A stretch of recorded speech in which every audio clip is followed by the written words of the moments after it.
Good evening, ladies and gentlemen, and welcome to In the Blue Corner Wednesday night.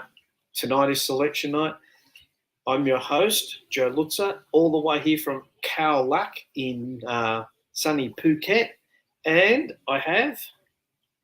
Chris Beach here in the usual spot at Melbourne, Victoria, Australia. Good evening, one and all. First of all, before we get started, we have had a few little technical issues, but we will be trying to work our way around them as much as we can this evening in Phuket with Joe. But we will be going through as much as we can this evening. My internet's not 100%, but hopefully, Chris, you'll be able to be the medical sub and come in. So, As per usual, we'll start the show with a little bit of chat about last week. Chris, what are your thoughts about Carlton and the Richmond game last week? Practically, Joe, the headline for this is one bad start in the first quarter, and then we dominated them for the remainder, but we couldn't quite get there over the line. Some could say there were some contentious calls made, but that's a whole nother show if we're going to go on to that, to be honest, because we could be here all night if we were going to do that. You're talking about the Jack Nunes, aren't you? The arc goal? Is that the one you're referring to? The arc goal, and there was an umpire's call by the arc earlier in the game, which was deemed as umpire's call. Yeah. But like I said, that's a whole different show altogether if we were going to go on about that. So we won't go on about the umpiring, Chris, but I don't think we got a good rub of the green last week. But it is what it is. You can't change it. You just got to grin and bear it, basically. Yep. So I'm going to lean forward every now and then. So sorry, but I'm sitting. Right, Joe. Oh, you're doing that? I'll let you control the That's the what comments I just Chris. That come up. I just had G'day, that come Gina. How are you? We've probably got Lana, her sis, on soon, and a few others. So Chris, I actually thought after quarter time we played okay. Again, the games we've lost this year, one quarter kills us. Normally it's the third quarter. Last week it was the first quarter. With the rain, we let them get away. We let them get away to an 18-point lead, and basically that's what we lost by in the end. So what are your thoughts about that? What can we do? Why do you think we have these quarter lapses? Your guess is as good as mine, to be honest, Joe. I mean, Voss has his way of trying to get everybody connected and in motion to make sure that we are, all on the same page, all on the same wavelength. As you said, Joe, and correctly so, we usually had those lapses in the third quarter. But, last week against the Tigs, it was the first quarter lapse, and before we knew it, we were 38-4 down and testing the game for the remainder of the match. I as much as our mids get the ball, I don't think our defensive structure in the midfield is quite there yet. I don't know if it's because the boys haven't played a lot together, like Hewitt, Walsh, Shearer, But what's Peter saying there? Play dry with the football in the wet. Yeah, I tend to agree with you, Peter. I think we overhandled the football. I don't know if that's a Voss game plan or a trait, but I thought, we're trying to be cute with the ball, and it didn't work. Not in the wet anyway. But people, you got to remember, football is a winter sport, so you got to learn to adapt to all conditions. Yeah, exactly. And the first thing that you're told, the first thing that you're told, whether it's at junior footy level or at senior footy level, is if you're playing in the wet, just get it moving. Whether it's on the ground, just kick it off the ground, or just get it forward. That's all you need to do. Yeah, get it going, get it moving. I thought our small forwards didn't really do a lot last week. I think that's where we sort of got let down a bit. They've been pretty good. little mosquito fleet, but I don't know. I'll be interested to see what we'll get onto this in a minute. I'll be interested to see who the coaches put in the ins and outs. I've been reading a lot of press about playing Murkoff and this. Listen, people, he's played a handful of football games, and the club have said that he will not play a senior game this year. I think we could have 0 big men, and he probably still won't get a game. I don't think the guy's ready. I'll be honest, I haven't seen him play. You've seen him play. Chris, what are your thoughts? I've only seen him play at reserves level. I actually went to the game against the Footscray Bulldogs out at the Naval Base, or the spiritual home that is Prince's Park, or as it's currently known as Icon Park. Yeah. He continues to develop in the tours. He probably needs a bit more time in the tours just to get his confidence right and, get himself adjusting to the game plan that Voss will be implementing once he comes into the ones. Someone tells me he needs a bit of filling out. That wouldn't hurt either. Yeah. Everybody talking about the backs. Yeah, we know it's a huge problem, but I don't know what JSOS seems to be doing all right, but I think maybe this week I heard Kane Corden say put Charlie Curnow down back. What that is absolutely ridiculous. Why would you put the guy leading the Coleman down back? I mean, no way. I guess desperate times ask for desperate measures, but that just smells of pure desperation. But I don't know, Chris. I thought last week, I hate losing to the Tigers, and especially when you got that idiot Shay or Shy or whatever. Where do people get these names? Shay. But anyway. Bolton. I mean, I would be annoyed if that was a Carlton player, to be honest. Sort of lairising. People go, "Oh, we need characters in the game." Yeah, we do, but not that sort of a character. We need, people who, like Acker, who does handstands and kicks miraculous goals and then goes, but not lairising to the opposition. That's their problem. That's their issue. We'll talk a little bit about the AFL later on in the program, I guess. So, yes, Chris, that brings me to this week, Freo. Yes. At Marvel. Yes. Roof open or roof closed? You thinking? I reckon it'll be closed.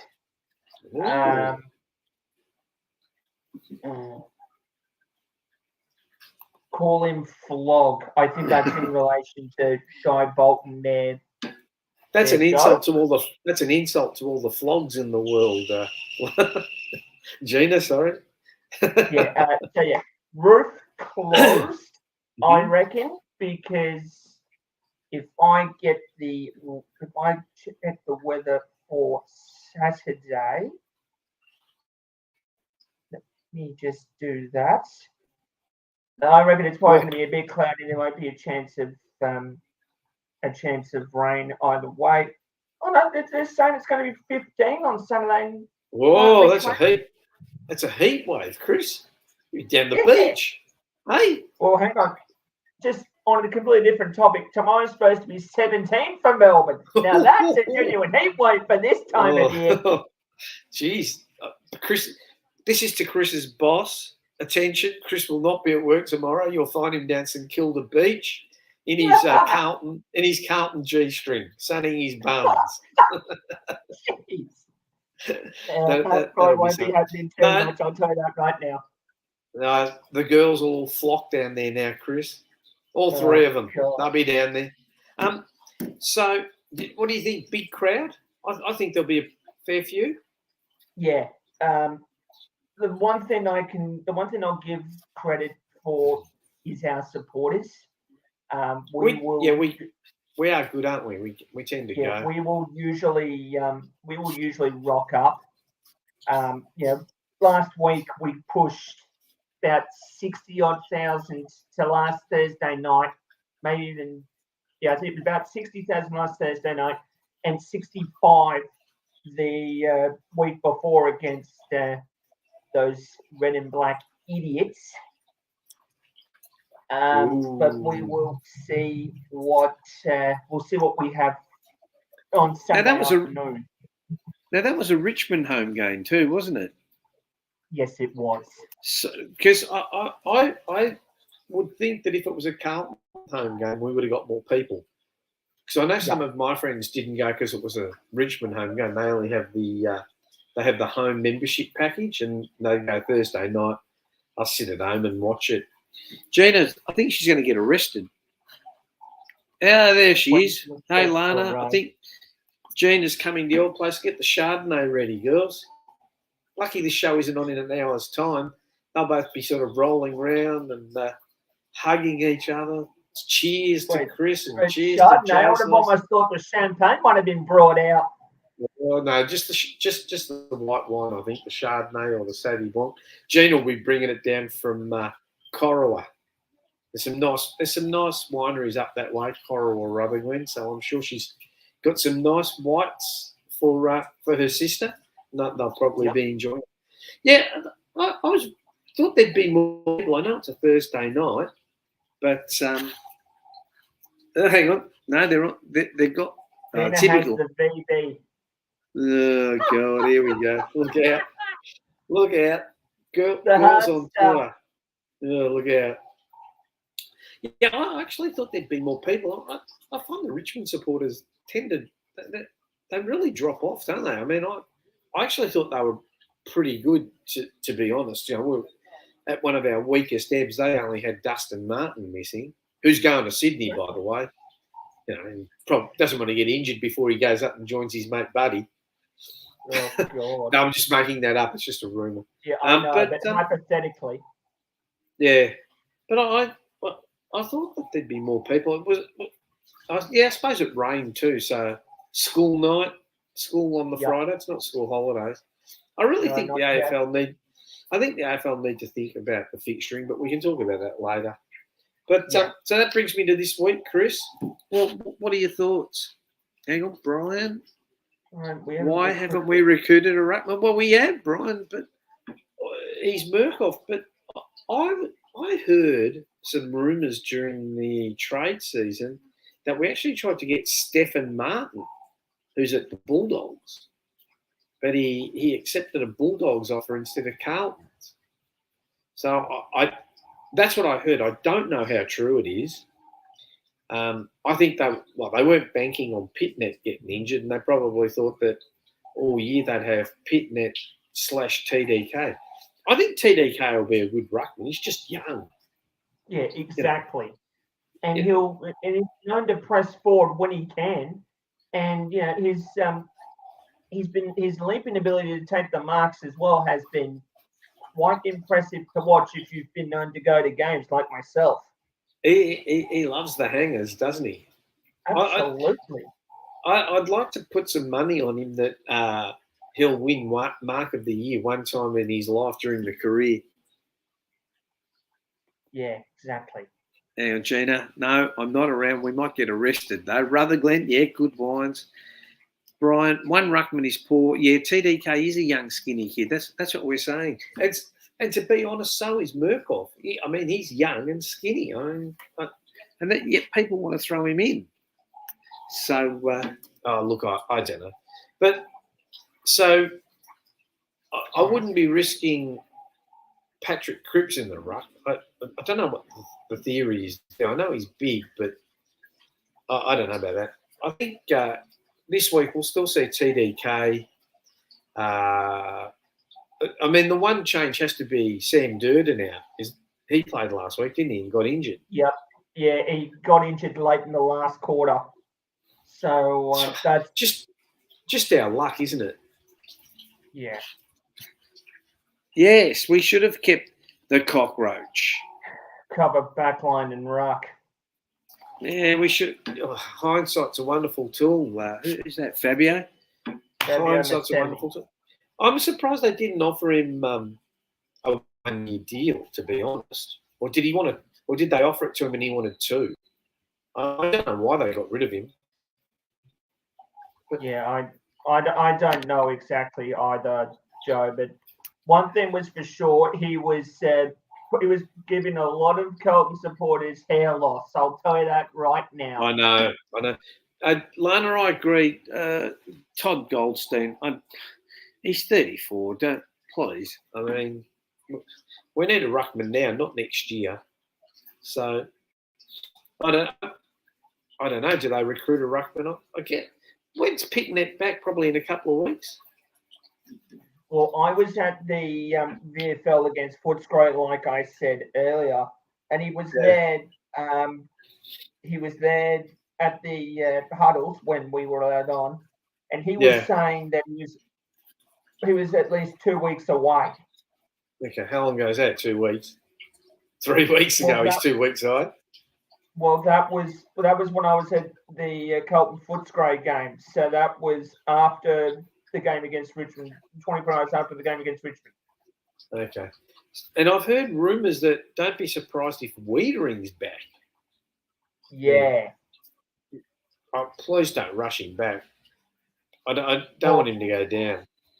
Yeah, the rumour is he'll be around for St Kilda, possibly. Okay. So who are we bringing in for Durden? I guess Kemp? Yeah, Kemp. Kemp or Stocker? I don't think Stocker's big enough. No, it's probably going to be Kemp because he can at least play the key position role. Yeah. Stocker is more of the running half back into the midfield type midfield player. Gee. I bet you Lewis Young didn't think he was going to be our number one defender at the start of the year, did he? No way. No, not at all. It just goes to the point. Maybe someone should have held Liam Jones down and injected him at the start of the year. Because, I mean, he's been a massive hole too. Imagine if we'd had him. If we'd have had him and Weeders, I know a lot of people used to bag Liam Jones. I know he turned the ball over, but God, he was a good intercept mark. Exactly. He was a great intercept mark. So we're both agreeing Kemp in, Durden out. Yep. What about what did you think of Jack Martin's game, honestly, last week? It's funny you mentioned that. I thought he was a little bit too quiet for my liking. And, sure, he can kick a couple of goals here and there and be quiet for the remainder. But, it's my understanding now that he's actually done a calf against the Tigers. And Peter Vlahos, I was just going to mention this change as well.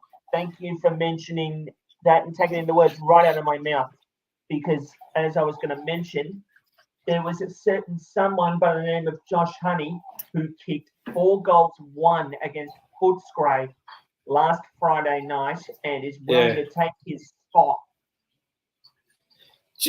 When you watch the reserves, I've been hearing a lot about this Will Hayes. Do you know much about him? Aside from the obvious that he is the son of David Hayes. Horse racing trainer David Hayes. Yeah. He is another possession getter, and he has been known to interchange between the midfield and the wing. Yep. And he has been known to also get himself into the forward line to sneak a couple of goals or two. Yeah. What's Gina saying about both big boys? I think she's been Stocker's more a bit, throws his body around. Yeah, I've been a bit disappointed with Stocker this year, but he's sort of in and out. But I mean, they're only young. I mean, you can't expect too much. So we're both thinking Josh Honey for Jack Martin. Yep. Can you think of anything else? I see some sites, and some Carlton supporters really need to have a hard look at themselves. We should be playing Centerfield, Lockie O'Brien, Paddy Dow. And then I say to them, who do you want out? and they go, "Oh, Jack Newnes." Now, Chris, I'm not a Jack Newnes fan, but he's been doing his job. Exactly. So why do you want to drop people who are doing their job just because you like Setterfield, or like if Setterfield had been doing his job earlier in the year, he wouldn't have been out of the team. So exactly. And I don't think he's dominated in VFL either.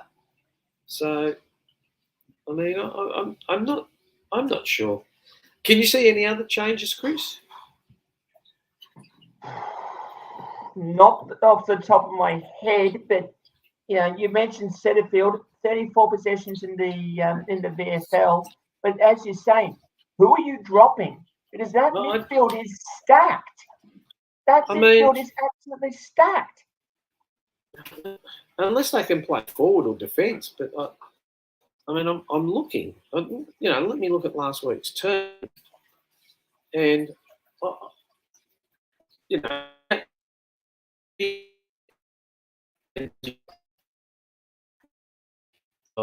bad internet here. But I don't know. I mean, who do you drop? Yeah, exactly. Who do you drop? Just bear with us, guys. The internet I just don't know. Is a bit tedious, but we are working our way through it. Yes. The Vince Montesano has just entered the room. Is my internet all right, Beachy? You're fine, mate. Don't you worry. Thought I'd wear the old Carlton. No, it's me, Vince. I'm down here in the middle of nowhere. You're down in a dungeon in the basement, in a Bangkok basement somewhere, are you? Have a look at this. That's my room. It's my private pool, which I will be jumping into after this, if you don't mind. Okay. Just lifestyle. All right. You've successfully made us all jealous, Joe. We're freezing our, what's off down here in Melbourne. Mate. Some worse than others. Some worse than others. That's right. Yep. Mate, Beachy. Vince, give us your. Good to see you, mate. Likewise, mate. Give us your ins and outs. What do you reckon? Before you do that, Vince. First of all, thank you for inviting me on the show. Hey, what's that? Well, we didn't invite you. You gate crash it as usual. No, I'm only joking. Beg your pardon. Before you give us, not mine. Before you do give us your ins and outs, Vince, just for those who didn't watch on Sunday night, what was the outtake of the game from you and Steve on our Sunday night show? Well, I guess we were of the opinion that Carlton took a quarter and a half to get going. It was a 6-goal head start to the opposition. We didn't play a very intelligent brand of football. That was the main take from us, is that we overused the ball, and in the conditions we didn't adapt anywhere near quickly enough, and give a side like Richmond a 6-goal head start, and it's always going to be very difficult to overhaul that. I mean, we did have our chances, I guess, right towards the end, but again, you're not always going to get the rub of the green when it comes to umpiring decisions, and we've, up until a couple of weeks ago now, when we lost to Collingwood by 4 points, we won a lot of our close matches, and now all of a sudden the tide's turning and it's starting to even up a bit now. So, if you keep putting yourself in a position where you're relying on luck or an umpiring decision here or there to get you over the line, you're going to be disappointed. And playing catch-up football. So that look, they played a far better game than what they did in round one. There were a few personnel changes, as you'd expect, between round 1 and round 14, and that's for both sides. But they certainly won the battle of the midfield, and it's actually concerning to me that our midfield has been so comprehensively beaten, especially when it comes to clearances in the last 3 weeks, and they've got to address that. If they don't address that, we're not going to go anywhere. This week against Fremantle, massive game. We've got to turn the tide here. We really do have to stop the rot and get back on the winners list this week against really good quality opposition. I think we can do it. We do tend to play our best football at Marvel Stadium in dry conditions with the roof on. So, it's all of the peripherals are I guess on our side in terms of the game's being played here rather than over there, and it's at Marvel, which is probably our favoured ground at the moment in the way we play our game plan. So, everything's pointing in the right direction for us. All we've got to do is actually make it happen on the field. I don't think that the defence should be looked upon as a worry, because I actually think that they stood up amazingly well last week. For a side that had 76 inside 50s, Richmond didn't score any more than 81 points, I think it was. I think our defence held up really, really well. I mean, Doherty, Sard, Lewis Young, Newman, these guys all really stood up, and even Plowman. Yes. And I think they did a marvellous job against that sort of tide of football coming down to the forward line or our back line. I think it was our midfield that let us down more than anyone else. And also our small forwards. I agree with you, Beachy. Our small forwards, or was it you, Joe, that said our small forwards didn't do enough? Yeah, our small forwards didn't do enough. But I think one of them needs to be made an example of this week. Yeah, I looked at the stats, and the top three possession getters on the ground were Cripps, Walsh, and Hewitt. So we just but still, forget the positions. It's what type of positions you're getting. I know. And I mean, even Cripper for his 150th game, I'm disappointed he didn't have a win. But out of his 34 possessions, he got 9 kicks. That's just, to me, I know that he's more of a midfield beast and he hand passes it out to the others, but a contested beast, I should have said. But I just think that is just too far towards the handballing side of things. Well, we needed to kick the ball longer, and the territory game is what we should have been playing on Thursday night. Well, he gets a lot of criticism from opposition people about him just playing for himself, and I think sometimes there's a time where you've got to be greedy and just kick the ball, and then there's other times where you've got to handball it and bring your teammates into the game. The one that still disappoints me the most is Fisher. I mean, the guy's got so much talent. He's up and down like, I was going to say something rude, but he's up and down like a yo-yo. I mean, he wasn't the worst of them, Joe. He still had about 18 touches. No, he won't be getting dropped on that. I think Durden and Owies are a bit of a worry. I mean, they're only getting the ball maybe 7 or 8 times each per game in the last 2 or 3 weeks. And I fear that maybe young Durden might need to have a spell in the twos. Okay, so your changes, Vince, we've all agreed. We've agreed on.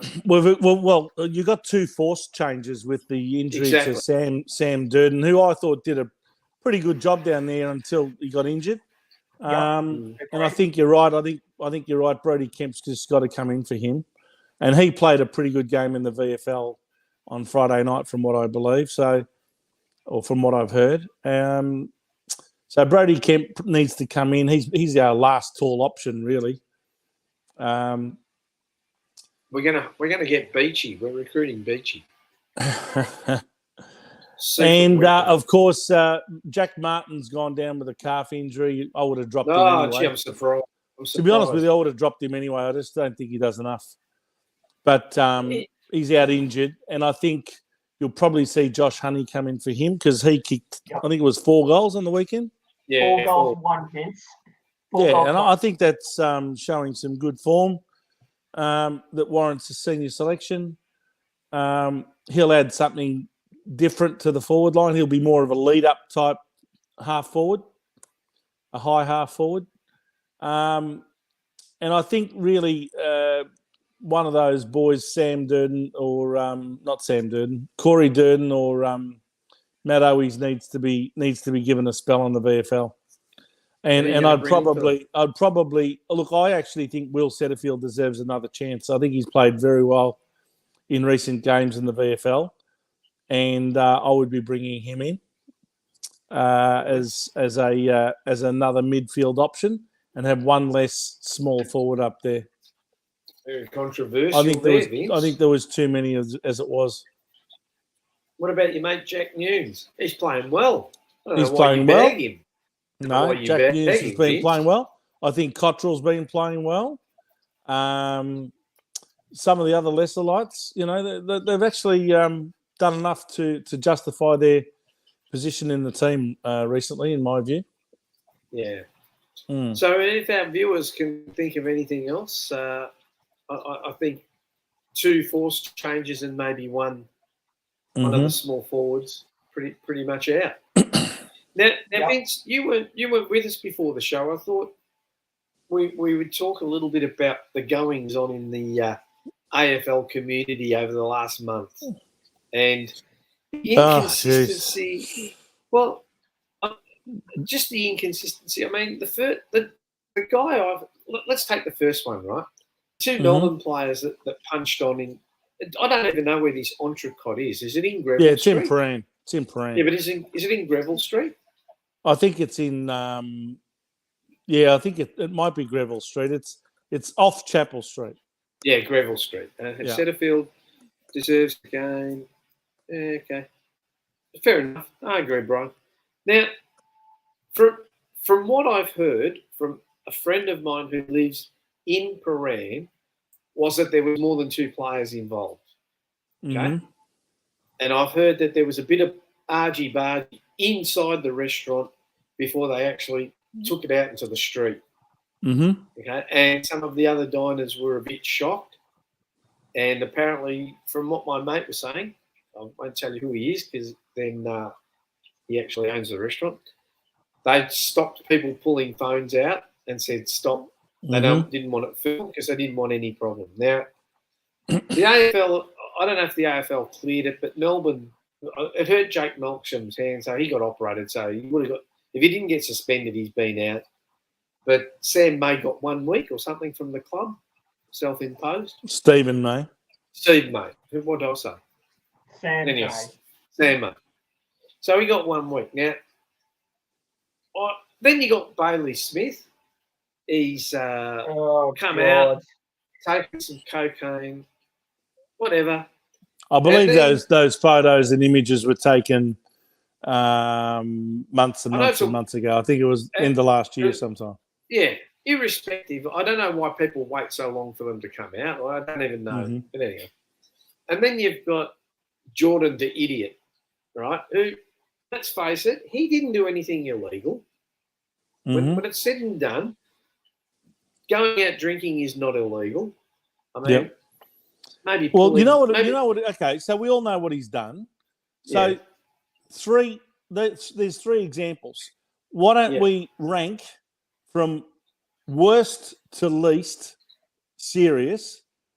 Which ones you would regard as, number 1 is the most, the one that deserves the harshest punishment. 2 and 3 out of those 3. Okay. What would you do, Joe? Yeah. Me personally? Yep. Which is the one who's committed the worst sin, so to speak. And I'm not a saint, but what Bailey Smith did is illegal. Yep. Right? Drugs, well, as far as I know, cocaine is an illegal substance. Right? Yep.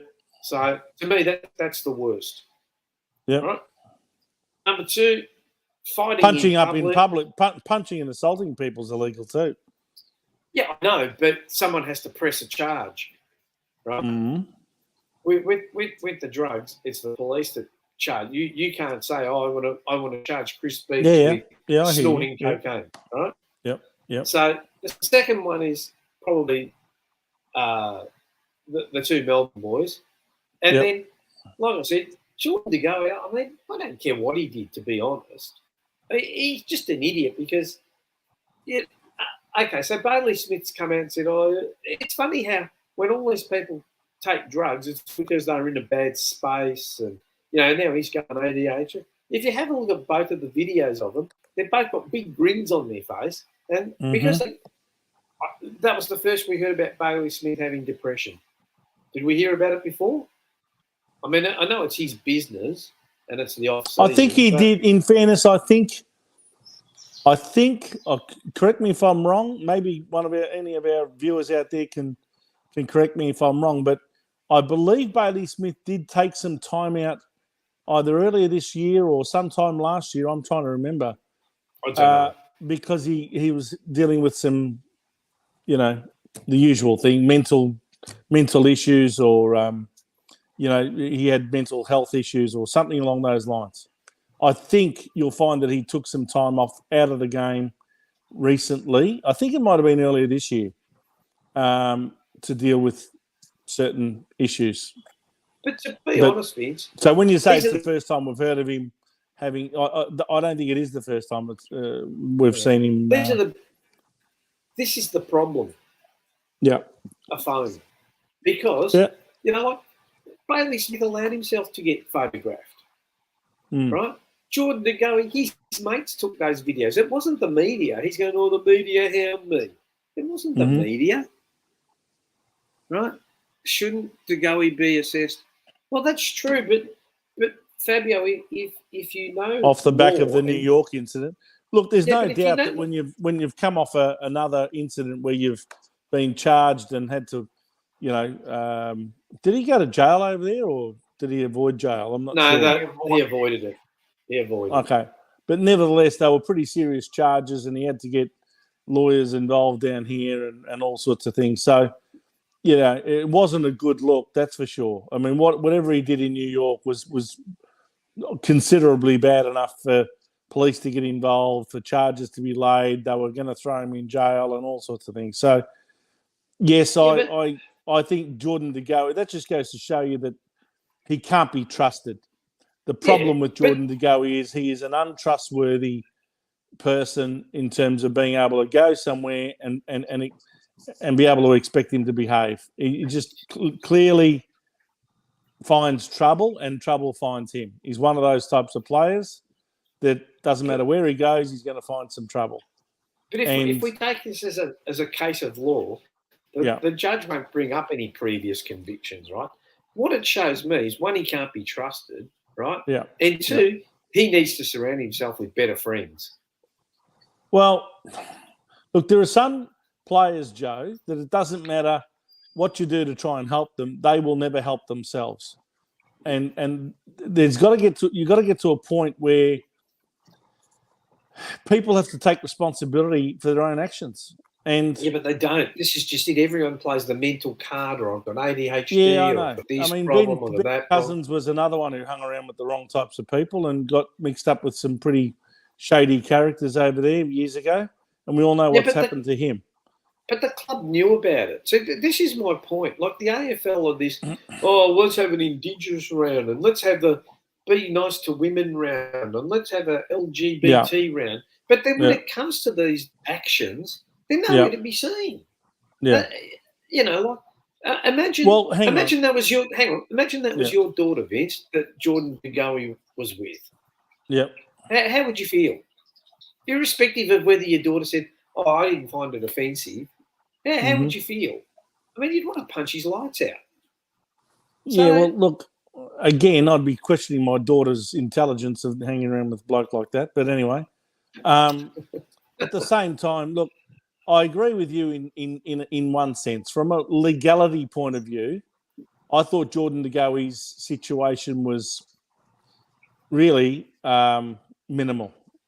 Like I said, he hasn't done anything wrong. illegal. He's a 26-year-old hanging around with adults. Whatever he did was clearly consensual. There's been no complaints made by that young woman, et cetera, et cetera. And I think a lot of these moral judges in the media who have come out and condemned him for his actions and all the rest of it, I just think that they're expecting too much of an AFL footballer like him. I'll tell you what, you got a problem when Brendan Favola's giving you advice. Well, look, Fev's grown up a bit since then, but he's probably a good one to be able to give advice, to be honest, because he Yeah, did knows go what's through a stage like that, and he's come out of it the other side, and he's a lot more responsible these days, and he's probably the right type of guy to actually be giving young people advice as to what to do and what not to do, because he's been there and done that, and knows some of the pitfalls that you can fall into. Nevertheless, look, I agree that the Bailey Smith one to me is the worst because of the illegality of drugs, and also, put aside the illegality, I mean the danger associated with taking drugs. It's that's just a big problem. it's a highly addictive substance, cocaine, and a hell of a lot of people that start on it just cannot stop it, and they cannot stop taking it, and they become addicts for life. And it's what I wonder about is the AFL's drugs policy, and their whole system around detecting drugs in players. I just wonder how effective this drug testing is that they apparently do. But see, I'm thinking differently. I'm sort of thinking, okay, so all three of them have done something stupid, but the damage that it does to the brand, how do you put a value on that? That's what. Would you see? See? If that was, let's assume it was, instead of Jordan De Goey, it was Patrick Cripps. Now I know he's not like that, right? But just imagine if it was. Imagine the damage. But Patrick Cripps, exactly right. What you said. Patrick Cripps wouldn't be there. He wouldn't be hanging around with those types of people, and he wouldn't be behaving himself the way Jordan De Goey did. Even the gesture that he made with his fingers and his tongue, etc. I mean, that's quite a well-known suggestive action, and that just goes towards Jordan De Goey's level of intelligence. Yeah, well, we all know that they're footballers for a reason, but look, irrespective of that, we all know that drugs are dangerous, drugs are bad. You know what? If Scott Pendlebury, right, and Steele Sidebottom went over to Bali in this mid-year break, you wouldn't bat an eyelid, would you? No, but you'd trust them. They know what to do. They know what not to do. They know who to hang around with and who not to hang around with. They probably wouldn't be out at places like that anyway. Apparently, Darcy Moore and Jack Crisp were in Bali at the same time. That's fine. But they didn't. Not everyone behaves like that, but some guys do. And the reality is, I don't think that really in isolation that incident with Jordan De Goey was anything really to worry about. No one was complaining. There wasn't any fighting. There wasn't any assaults. There wasn't anything illegal taking place. I don't think there was much to see there, to be honest. No, I think it was a mountain made out of a molehill. But De Goey should be suspended for stupidity, if anything. Yeah, but that's what it is. Why? Why? Because he did something in New York 6-7 months ago. No. I'm talking about what he did in Bali. But it is nothing at the end of the day. I mean, who cares about it? In my view, I mean, even the $25,000 suspended fine, that to me is just Collingwood trying to say to the public, "Hey, look how heavy-handed we are, $25,000." But at the same time, we're not going to impose the fine right now because we really don't want to do anything to him. They might as well accept it because he's gonna screw up again. They might as well take it now. Look. You know what? It's also smart because they've taken the contract negotiations off the table. It's probably probably end up getting him for a lot less. That's the dumb thing from Jordan De Goey's point of view. He's probably cost himself a couple of $100,000 a year. Yeah, I agree. To me, look, I'll be honest with you, okay? To me, the football media is an absolute disgrace. They are pathetic. They are constantly chasing any story from anywhere, even if they've got to beat it up. We all know it. All these little young upstart, smart-ass journalists, they're trying to find something anywhere under a rock so that they can be the first one to report it. Okay? And that's what it's all about. And honestly, the worst thing that's come into the AFL scene, in fact, probably in all sorts of sports, as you've quite rightly pointed out, is the phone. This thing here, right? Yeah. That now people can take pictures wherever they are, and sometimes a picture My internet's gone. can say something that's not really happening. See, what did we really see of what was going on with Jordan De Goey and the young girl? You know what I mean? Yeah. Or did we just get a snippet here and a snippet there, and that was it? To me, it's not necessarily the whole story. Yeah. Things can be changed. Things can be manipulated. You can take just a little cut out of a total video and make it look like something that's not really happening. Yeah. But I just don't understand the AFL's part in all this. I'll be honest. Look, the Bailey Smith one is the most concerning from his personal health point of view, and also the message it sends out to young kids who look up to this guy with the cocaine thing. The fight between Stephen May and Jake Melksham and whoever else was involved, that to me was really poor. If that was happening between Carlton players, I'd be very concerned. I think this shows that there are significant cracks within the Melbourne playing list, and they've got some cultural issues that they have to deal with. And it doesn't surprise me that all of a sudden the wheels seem to have fallen off over there, and they've lost the last 3 games. And I dare say they'll probably lose the one tomorrow night against Brisbane, even though it's being played at the MCG, because they are sadly out of form and can't seem to kick more than about 8 goals a game at the moment. Yeah. Vince, I'm in agreement because, we've all got, at some point, we all have to do footy tipping. And I'm going to confess right now, I've tipped Brisbane. Yep. I've gone out there and I've tipped Brisbane because I think to myself, well, sure, Melbourne are at the G. But they've actually got a potent forward line, Chris. Melbourne's lost Tom McDonald. And honestly, between Ben Brown and whoever else is playing, not even Wiedemann can get a game at the moment. They played that ex-Essendon player, what was his name there, number 38? Mitch Brown, was it? Yeah. I think they were playing Mitch Brown up there. That's not resembling anything like the forward line that was, playing in the last Saturday in September last year. And they're going to miss Max Gawn. And now Max Gawn out for the next 5 to 7 weeks. That's a big worry for Melbourne supporters. I'm telling you, the wheels could fall off there, and they could very well slip down the ladder to 4th or 5th by the end of the year if they're not careful. Well, you heard it here first, people. Vince has predicted Melbourne will finish 4th or 5th. Yep. Anyway. Because I think at the moment, I agree. Brisbane's going better. Fremantle's playing like champions. Geelong. Geelong's going along very nicely, thank you very much. They could easily just get it right by the time finals come around. And once we get our best players back, I don't see any reason why we can't knock off Melbourne. No, exactly. We might not be facing them until the second last round, but you know what?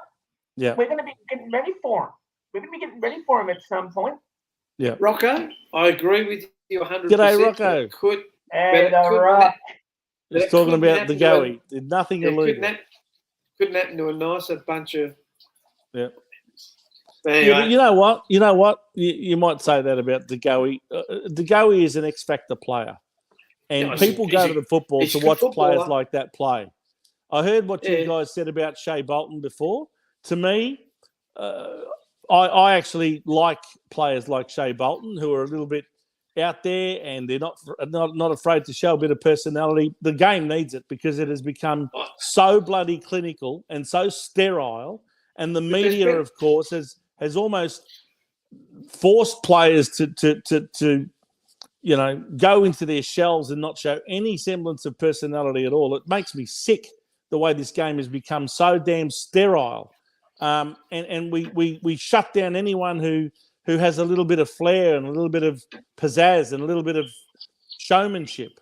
Let Shea Bolton show the ball. So what? Next time we play them, if we win, we'll show them the ball. That's what breeds rivalries. That's what breeds competition. I mean, you know. No, I don't disagree. I just think there's better ways of doing it. But anyway. Oh, come on, Joe. Jesus. Let's let the guys with a bit of pizzazz show it.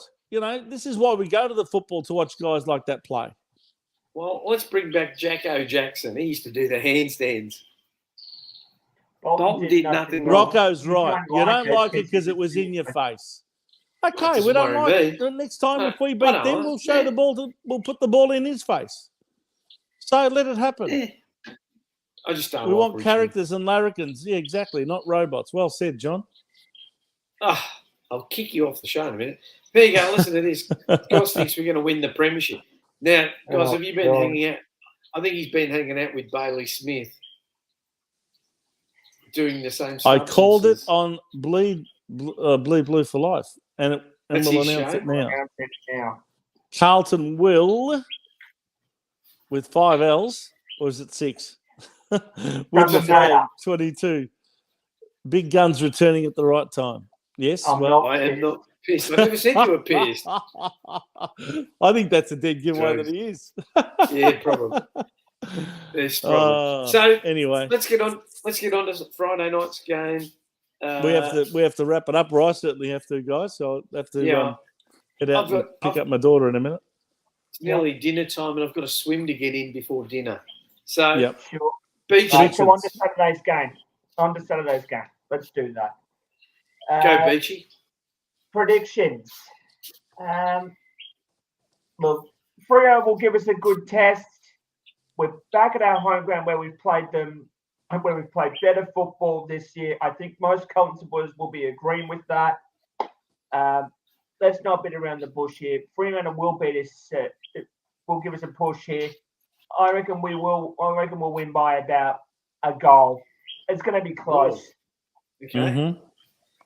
Vincenzo? Yeah, look, I like the fact that it's being played. Well, for starters, we've had a 9-day break, so that's a good, decent break to get over any niggles and injuries and stuff. But the fact that it's a day game at Marvel, we play our best football there at the moment. Roof over our head, dry conditions. The team's being challenged to respond. We've always responded this year. And gee whiz, John, you just took the words out of my mouth. Carlton by 8 points. Exactly my prediction. Carlton by 8 points. Well, I'm gonna. I just told a friend of mine about 15 minutes ago, or half an hour ago, exactly that. Carlton by 8 points. I think it'll be a very close game, but I think we can get over the line. Last week you picked Richmond, didn't you? I did. I picked Richmond by 17 points, and they won by 15. And I think the Dockers will repeat it again. They've got 2 gun forwards, and I just don't know if we'll hold them. Well, hang on a minute, guys. Sorry, Joe. From what I understand, Fremantle will not be rushing Taberner. Well, I heard he's playing, but look, how about this? I'm going to go for the first draw of the year.